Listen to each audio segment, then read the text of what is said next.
Alright, so you want to buy a Pixel phone, but you're on a strict budget. The two phones you're probably looking at are the Pixel 10 and the Pixel 10a. This one is definitely more expensive than this one, but is that extra money worth it? Well, I'm going to tell you everything you need to know about choosing between these two phones, but in the end, I'm going to recommend that you not get either of these and get something else instead. So let's start with the more expensive Pixel 10. This phone came out in August 2025, so it's about 7 months old at this point. But don't let its age deceive you. This is still a terrific phone with most of the features that make Pixels amazing. First is the design. Google has been absolutely killing it with the designs of Pixels over the past few years. The camera bar is really distinctive. It's one of those things that when you see it, there's no mistaking it for anything else. You know it's a Pixel. Google also did a good job with the colors in the Pixel 10 series. I've got the Frost model here, which is a very light blue, or some might even say silver. But there's also this crazy lemongrass color, this absolutely beautiful indigo, and then, of course, the standard obsidian colorway that every Pixel has included for I don't even know how long now. One of the nicest things about these colors is that the matte rails match, which gives the phone a beautiful, cohesive look. Also, the matte rails just feel really nice. All phones should have matte rails. There, I said it. I also think the Pixel 10 is the perfect size for a smartphone. It's big enough that I don't feel like the screen is cramped, but it's also small enough that I can use it one-handed comfortably. If you like big phones, and you cannot lie, this isn't the phone for you. But if you're sick of being stuck using your phone with two hands every time you want to do something on the far side of the display, then you're gonna love this. Alright, moving away from design, let's get to cameras. The Pixel 10 is pretty notable in the world of Pixels because it's the first time ever that the standard model has had 3 lenses on the back. You've got your 48 megapixel sensor for your standard wide shots, a 13 megapixel ultra wide for when you want to get more of your surroundings in the photo, and then a 10.8 megapixel telephoto for zooming in on your subject without losing a ton of image clarity. I'm going to throw some sample photos up here, but my takeaway from this system is that anything you take with that 48 megapixel main sensor is going to be good. Your telephoto shots will be okay, but you can't zoom in too far without things getting muddy, so try to stay under 10x. Ultra-wide shots are, okay. Honestly, it's the weakest camera of the bunch, so I'd stay away from it if you can. Meanwhile, selfies are captured with a 10.5 megapixel sensor on the front. This is a decent selfie camera. It's not going to win any awards, but it gets the job done well enough. For shooting videos, you're going to get average or good results. You can shoot in 4K 60 on the main and telephoto lenses, but unfortunately, the ultra-wide lens only supports 4K 30 shooting.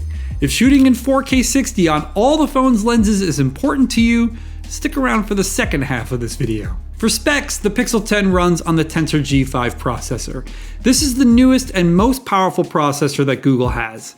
It will allow you to do everything you want, from smartphone basics like checking email, doom scrolling Reddit, taking photos and videos, and all that.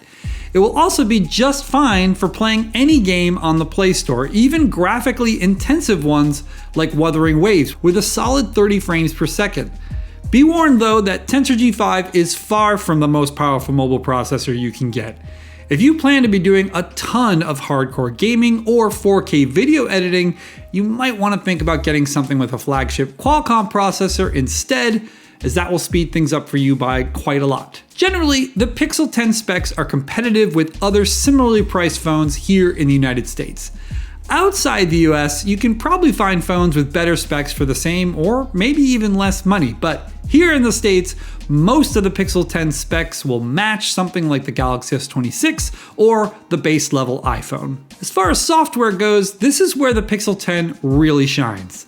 Pixel UI is simple, elegant, and fast, and comes with so many features that other phones simply don't have. I've made several videos covering these features, so I'll leave links in the description so you can see more about why pretty much no other phone can compete when it comes to software. So that's the basics of the Pixel 10. So why would you skip this phone and get the Pixel 10a instead? Before I get to that, let me just say that if you like breakdowns of Pixel phones and getting solid buying advice, liking and subscribing would be an awesome thing to do.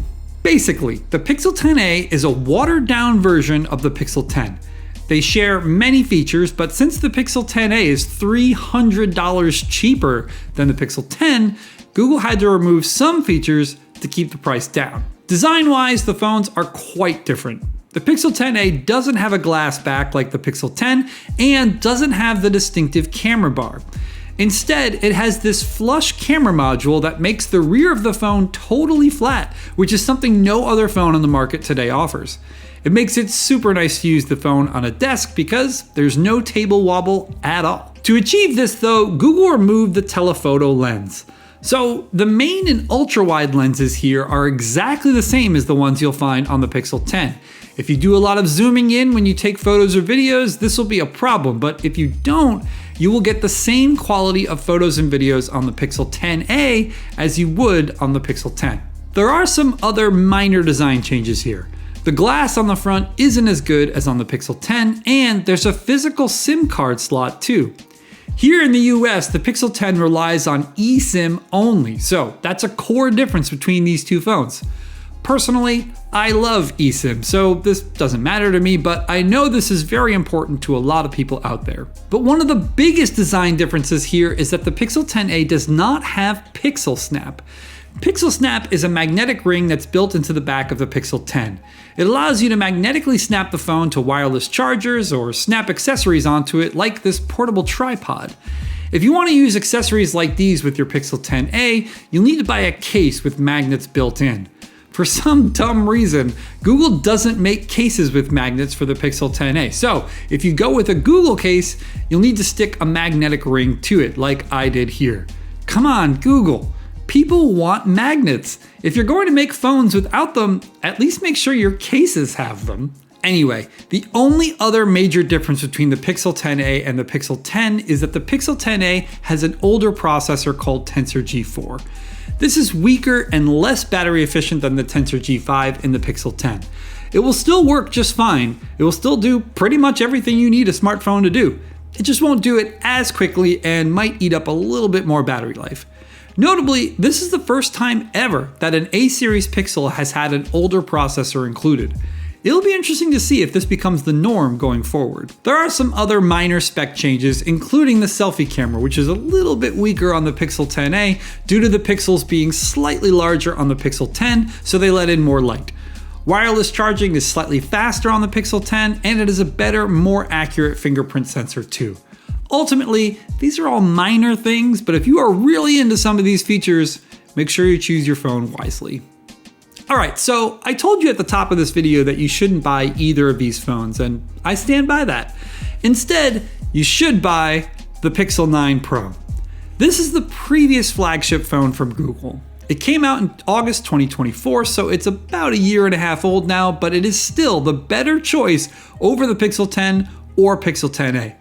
There are three main reasons for this. First, the camera system on the Pixel 9 Pro is far, far better than the ones on the Pixel 10 and Pixel 10a. Every single lens is better, actually, so no matter what photos or videos you capture, they will look better on the Pixel 9 Pro than they will from the other two phones.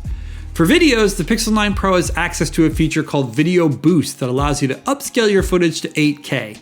This is something the Pixel 10 and Pixel 10a don't have, so if you're really into shooting smartphone video, the Pixel 9 Pro will beat the other two, no question. The second reason to go with the Pixel 9 Pro is the display. This phone has a higher resolution display than either of the other two phones and also supports refresh rates as low as 1 Hz. What does that mean? It means that you'll use less battery power when doing things like looking at static images or reading articles, which is really helpful. And the third reason to go for the Pixel 9 Pro is the amount of RAM the phone has. It has 16 gigabytes of RAM, 4 gigs more than the Pixel 10 and double what the Pixel 10a has. With the RAM shortage in high gear and AI features heavily pulling from RAM to work, having all the RAM you can in a phone is a good call right now, and the Pixel 9 Pro has the most you can get in a Pixel phone. So what are the downsides? The Pixel 9 Pro comes with Tensor G4, so it's a bit behind there, and it will only get 5.5 years of support since its first year is already up. It will charge slightly slower than the other two phones, has the smallest battery of the three, and doesn't have magnets on the back. But the killer reason to go with the Pixel 9 Pro over the other two is price. Right now, there are brand new factory unlocked Pixel 9 Pro phones on eBay going for $550, or only $50 more than what you'd pay for the much weaker Pixel 10a. If you go open box instead, you can get something for under $500, which is the same price as the Pixel 10a. Even though the Pixel 10 and 10a have a few things about them that are better than the Pixel 9 Pro, for what you'll pay, there is simply no good reason to skip the Pixel 9 Pro. But now, I want to know what you think. Which would you choose between the three? Which one do you currently own? Let me know in the comments. Before you go, don't forget to like and subscribe. If you want to learn more about how much I love the Pixel 9 Pro, check out this video here, which was actually the first video I ever made on this channel. I'll see you all down in the comments.